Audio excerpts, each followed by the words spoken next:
C'est sous un ciel gris que le pape François a prononcé la prière de l'Angélus du premier dimanche du temps de Carême.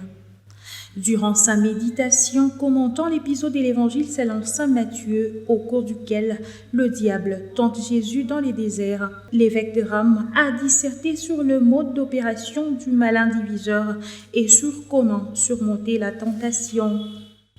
Ainsi a d'abord expliqué le pape François, le diable, profitant de la condition humaine de Jésus affaibli par 40 jours de jeûne, tente de les diviser du Père en lui instillant 3 poisons, l'attachement, la méfiance et les pouvoirs.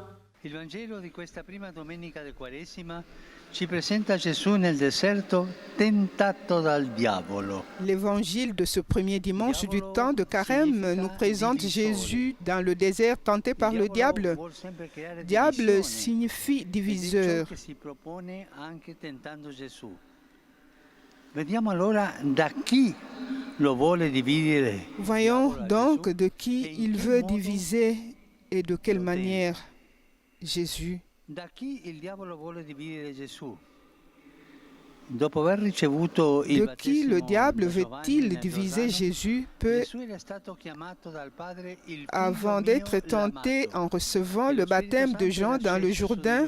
Jésus avait été appelé par le Père, mon Fils le bien-aimé, et l'Esprit Saint était descendu sur lui sous la forme d'une colombe. L'Évangile nous présente ainsi les 3 personnes divines unies dans l'amour. Et ce n'est pas tout. Jésus lui-même dira qu'il est venu dans le monde pour nous faire participer à l'unité entre lui et le Père. Le diable, par contre, fait le contraire. Il entre en scène pour diviser Jésus du Père et le détourner de sa mission d'unité pour nous. Voyons maintenant de quelle manière il essaie de le faire.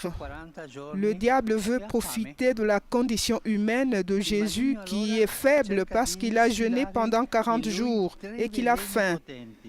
Le malin tente alors de lui instiller 3 puissants poisons pour paralyser sa mission d'unité.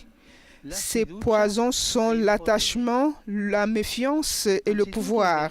Quand la tentation s'y présente, a conclu le pape François, la solution peut être de se faire aider par un verset. Alors, il appelle le chrétien à méditer sur la parole de Dieu pour résister aux tentations.